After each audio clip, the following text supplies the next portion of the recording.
भगवान श्री गणेश हर विघ्न बाधा को दूर करते हैं। गणेश जी को गजानन के नाम से भी जाना जाता है और दुख हरता के नाम से गणेश जी के भक्त गणेश जी की भक्ति करते हैं। भगवान गणेश जीवन में आ रही सभी तरह की बाधा को दूर करते हैं। इसीलिए भगवान श्री गणेश की पूजा हर पूजा से पहले की जाती है। आज हम आपके लिए एक और गणेश जी की कहानी लेकर आए हैं, तो चलिए सुनते हैं गणेश जी की कहानी। प्राचीन समय की बात है। एक गांव में एक सेठ अपने परिवार के साथ रहता था। सेठ का गांव और आसपास के शहर में बहुत बड़ा व्यापार था। सेठ जी गणेश जी में पूरी श्रद्धा रखते थे। उनका मानना था कि उनके परिवार की हर खुशहाली का कारण गणेश भगवान ही हैं। उनका यह नियम था कि वह रोज नदी पर नहाने जाते और वापस आकर गणेश जी की पूजा करते, उन्हें भोग लगाते और उसके बाद ही स्वयं भोजन करते थे। यह बात सेठानी जी को अच्छी नहीं लगती थी। वो बिल्कुल भी धार्मिक नहीं थी और ईश्वर में उसका विश्वास बिल्कुल भी नहीं था।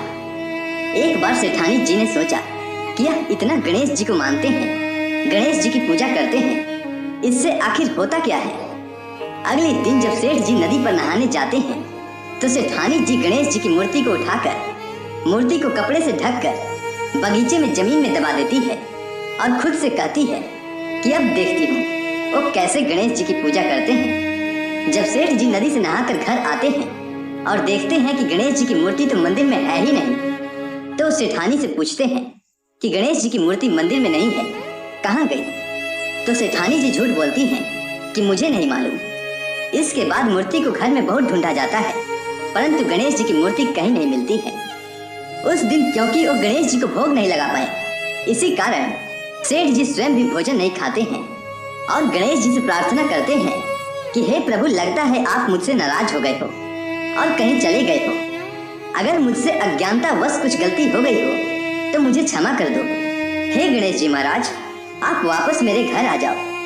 अब जब तक आप वापस नहीं आते हैं मैं खाना नहीं खाऊंगा। इस प्रकार उसका पूरा दिन निकल जाता है।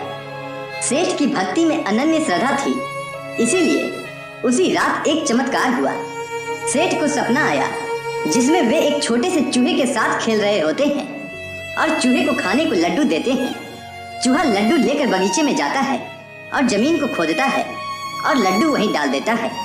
अचानक सेठ जी की नींद खुल जाती है। सेठ जी बगीचे में जाते हैं और वहीं खोदते हैं जहां उनको सपने में चूहा लड्डू डालते दिखता है। और फिर क्या था, वहीं से उनको कपड़े में लिपटे हुए गणेश जी की मूर्ति दिखती है। सेठ जी गणेश जी की मूर्ति की पूजा करके उनको वापस स्थान पर रखते हैं और सेठानी को सब बात बताते हैं। यह बात जानकर सेठानी को आश्चर्य होता है और उसे अपनी गलती का एहसास होता है। इसके बाद वो सेठ जी को सारी बात बताती है और क्षमा मांगती है। अगले दिन से सेठ और सेठानी दोनों गणेश जी की पूजा करने लगते हैं।